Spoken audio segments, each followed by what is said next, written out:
Be me, 28, fresh out of another dud of a relationship with a guy who thought sharing housework meant occasionally rinsing a plate and then bragging about it like he'd solved climate change. To be fair, he wasn't all bad. He did remember anniversaries, he bought me flowers twice, but every serious talk about fairness ended with him saying, "You're just too demanding." That was the nail in the coffin for me. Looking back, it wasn't just that one guy either. It was a pattern. Men always seemed to take and take until you were running on fumes, dinner cooked, laundry folded, endless pep talks, while calling it being a good girlfriend, like it was some badge of honor. And the moment you asked for anything in return, suddenly you were nagging or too demanding. I was tired of that cycle, tired of being the project manager of someone else's life. That's why I thought dating a woman would be different. I've always been attracted to women. A few crushes, a kiss at a college party, late night scrolling where half my feed was lesbians making me blush. But I'd never really gone for it. Deep down, I believed women would get it. The grind, the double standards, the invisible labor. Surely with a woman it would finally be equal. Supportive. And when it came to money, my stance was simple. If a man takes me out, he pays. That's the tax for living life on easy mode. But with two women, then it should be equal. That to me was real feminism. So when I met Lily, it felt like fate. It was at my friend Jess's birthday dinner. Jess is the type who collects people like shiny trinkets. Her parties always have a dozen people you've never met, but who somehow fit together. Lily was one of them. She sat across from me, sharp bob haircut, eyeliner on point, telling this story about refusing to let her boss schedule her on weekends. Everyone laughed, but I just thought, wow, she's bold. Later, after too much booze, we ended up squeezed on the same couch, knees touching, wine in hand, trading jokes about how gay men are jealous of gay women because we have pure relationships and don't need to buy condoms. She made me laugh in this easy, unforced way. By the end of the night, we'd swapped numbers. The first couple weeks were butterflies. Late night texting marathons, memes sent at 2 a.m., that dizzy rush of waiting for your phone to buzz. Our first date was at a little tapas place downtown. She leaned in close, telling me about her graphic design projects, how she loved indie music, how she thought it was tragic when people ordered burgers at tapas places because it missed the point. I remember thinking, this is it. This is what I've been missing. Then the bill came. The waiter slid it onto the table between us. I reached for it automatically, not to pay, but to peek, and suggest we split. Totally normal. Exactly what I believed in. Women should offer, even if one ends up covering. Should we just go halvesies? I said, smiling. Lily blinked, like she hadn't expected that. Her shoulders stiffened, and I noticed how her body angled slightly away from the check, like she was hoping it would disappear without her touching it. The kind of subtle avoidance that said more than words. That rubbed me the wrong way. It wasn't a fight, barely even a hiccup, but I clocked it. The tiny purse of her lips, the flick of her eyes. It felt off. I brushed it off. First date jitters. Still, a thought lingered. Wasn't the whole point of dating women that we didn't have to do the weird bill dance? We kept seeing each other. Coffee dates turned into sleepovers. She kept a toothbrush at my place within 2 weeks, and by week 3, she'd claimed half the bottom drawer of my dresser. It was fast, but it felt right. And honestly, she was adorable. She'd leave little notes on my fridge, doodles of cats saying feed me or don't work too hard. She texted me good morning before my alarm even went off. But sometimes I felt smothered. One Saturday morning, I had plans to just read, clean, catch up on laundry. She sprawled on my couch. "Babe, let's do brunch." "I heard this place has insane pancakes," she said. I hesitated. "I kind of wanted a quiet day in." Her face fell immediately, like I'd rejected her. "Not just the pancakes." "Oh, I just thought it'd be fun." I caved. We went. But the whole Uber ride, she looked at me expectantly, like I needed to make it up to her. It wasn't mean, just heavy. Guys I dated would have shrugged and gone back to FIFA. I told myself, this is closeness. This is what I wanted. A week later, we went grocery shopping. A milestone, right? We loaded up on oat milk, pasta, snacks, wine. At checkout, the total flashed up, $96. I pulled out my card. Want to split this? Her eyes flicked to the bags, then to me. But you're the one who picked the wine. And half this stuff is for your place. Technically true, but missing the point. Yeah, but it's food we'll both eat. I figured it'd be fair. She gave me that same look from the tapas night, like I'd broken an invisible rule. Fine, she said, pulling out her card. But the word was sharp. The people in line behind us were sighing and waiting. My cheeks burned as if everyone could see the tension buzzing between us. It wasn't the amount, it was the way she said, fine, like I'd just asked her for a kidney instead of half a grocery bill. That single word carried so much weight, it followed me all the way home, echoing louder than anything else we'd said that day. That night, she curled against me like nothing had happened, but my brain replayed that checkout line in slow motion. I started noticing patterns. She wanted me to reply instantly when she texted. If I didn't, she'd send a sad emoji or guess you're busy. And then her friends. One night, we went out with her group. Stylish, loud women with fresh manicures and endless gossip. Half their conversation was about their girlfriends spoiling them. Spa weekends, jewelry, surprise getaways. At one point, the whole table looked at me like they were silently checking, "So what are you doing for Lily?" Lily laughed along, but later, walking home, she sighed. It must be nice, huh? Having someone who just treats you. I laughed it off. We've been dating for like a month. You already want matching Rolexes? She smiled, but didn't answer. That night, lying awake while she snored beside me, I stared at the ceiling. I wanted equal. I wanted easy. But already, cracks were forming, and I couldn't shake the thought, if this is only month 1, what will month 6 look like? The grocery checkout fight should have been my warning, but I didn't listen. Instead, things with Lily sped up. She wanted to see me constantly, like literally every other night. She'd text, "What are you doing?" And if I said, "Just chilling," she'd be at my door 30 minutes later with takeout. Cute at first, but after a while it felt like my life had shrunk down to work, plus Lily. Then came the weekend getaway. I found this cute Airbnb by the coast. Nothing crazy, $300 total for 2 nights. I texted her, "Hey, want to split a beach trip next weekend?" Her reply was instant. OMG, yes. So I booked it. When I sent her the Venmo request for half, she left me on red. Later that night, she said casually, "I just assumed you were treating me." I mean, you invited me. I blinked. Yeah, but I figured we'd split. That's what makes it fair. She frowned, playing with her nails. It just feels kinda unromantic to Venmo me, you know? Unromantic. That word hit me like a slap. Was fairness unromantic now? We ended up splitting, but the tension clung like fog. The trip itself was nice. Wine on the porch, barefoot walks on the beach. Again, I was thinking, am I being cold, or is she being entitled? Then came the comparisons. One night, Lily was scrolling Instagram in bed. She shoved her phone at me. Look what Rachel's girlfriend did for her. Surprise concert tickets. Isn't that adorable? I nodded. Yeah, that's sweet, she sighed. You've never done something like that for me. I laughed, keeping it light. We've been dating for 2 months. What do you want? A flash mob in Union Square? She laughed too, but her eyes said she wasn't joking. And then there was jealousy. I grabbed drinks with my co-worker, Adam, literally just a happy hour. I told Lily in advance. Nothing shady. She blew up my phone the whole time. What are you talking about? Why didn't you invite me? Do you like him?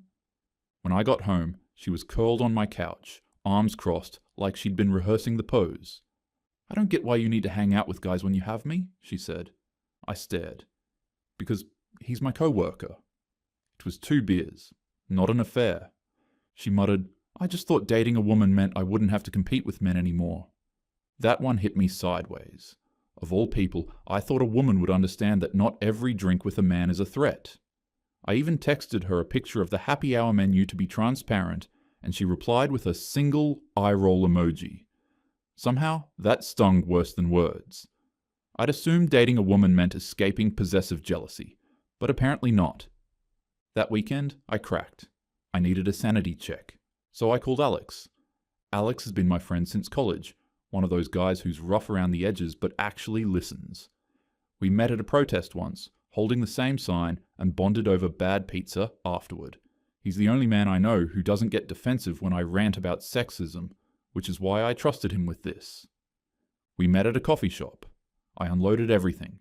The Airbnb fight, the Instagram comparisons, the jealousy over Adam, the dinner blow-up. I even admitted, sometimes I feel like dating her is harder than dating men.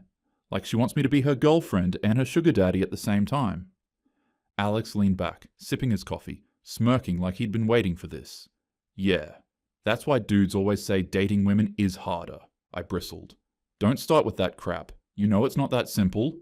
He raised his hands. Hey, I'm not saying you're wrong for wanting fairness. I'm saying women can be just as entitled as men. Maybe worse sometimes because they frame it as romance. His words stung because they rang true. I picked at my muffin, muttering, but isn't it fair to expect equality? Like, I don't mind treating sometimes, but if it's always me, how is that different from dating men? Alex nodded slowly. It's not.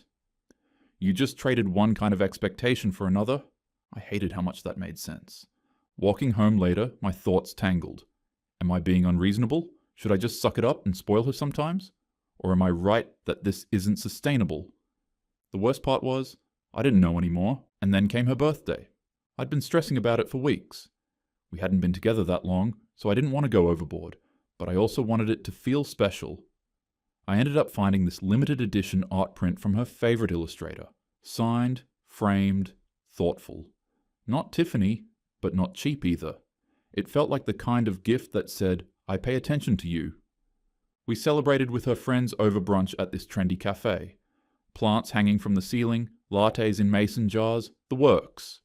I handed Lily the wrapped package, my stomach in knots. She peeled it open, held up the print. Oh, cool, she said, smiling politely but without much spark. Before I could process, one of her friends leaned in. That's different. The tone stung. Another flashed her wrist, showing off a brand new bracelet.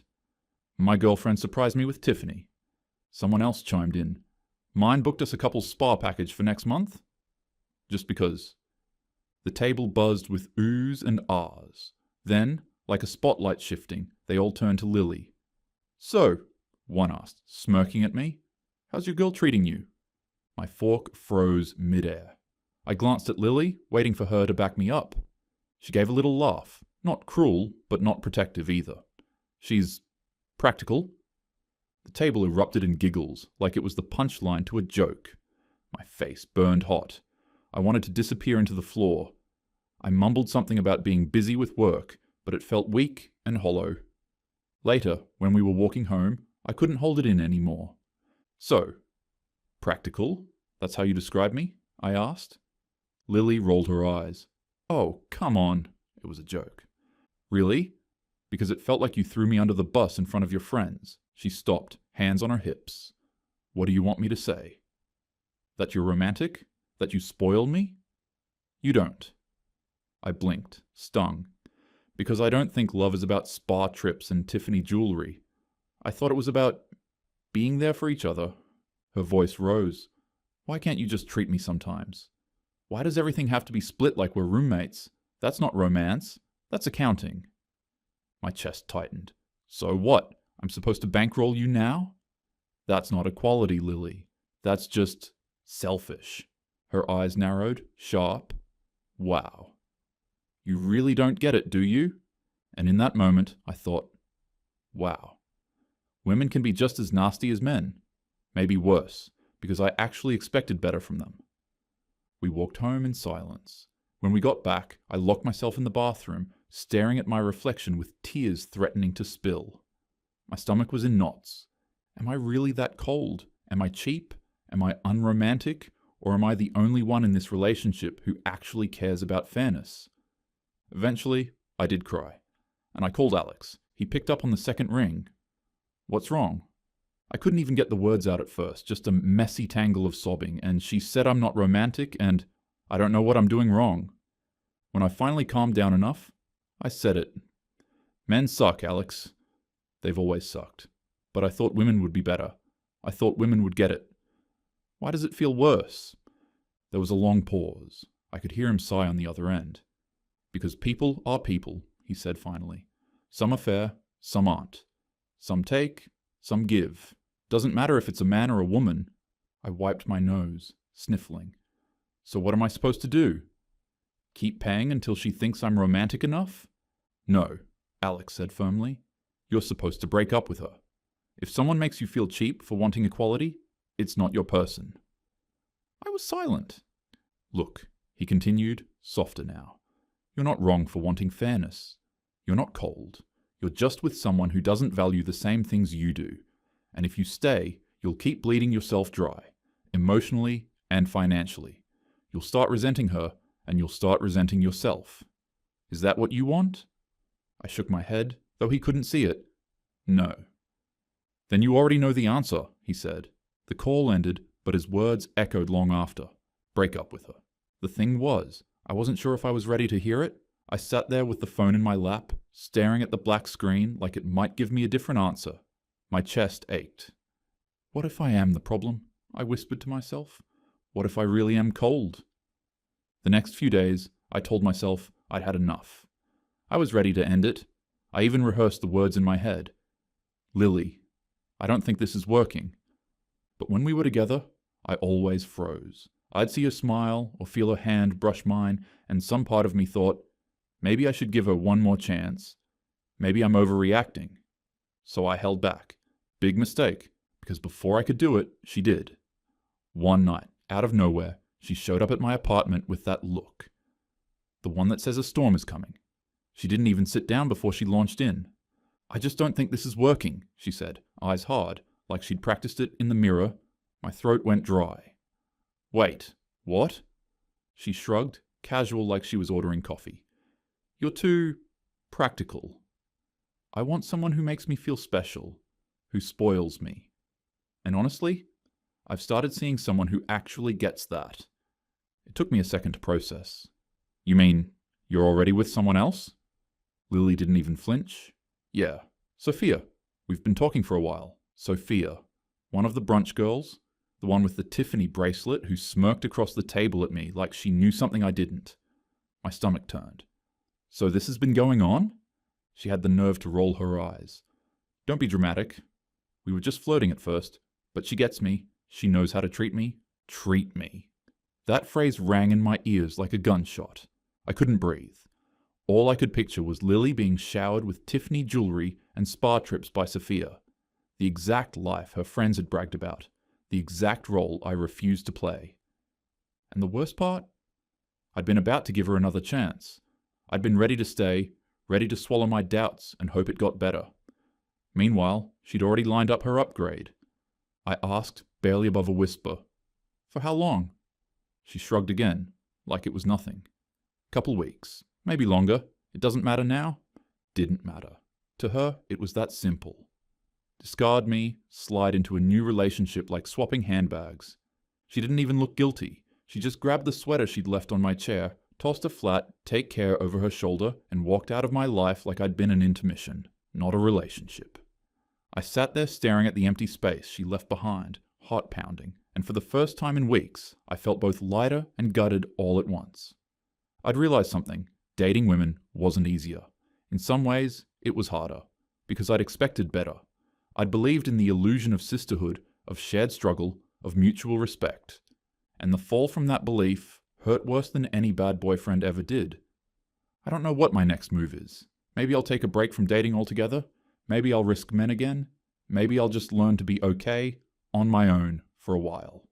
Right now, I just know I can't go back to being somebody's project or somebody's wallet. Has anyone else gone through this? Thought dating women would be easier, only to feel like you just swapped one set of expectations for another? So yeah, men suck. But women? Sometimes they suck too. And when they do, it cuts deeper, because you never see it coming.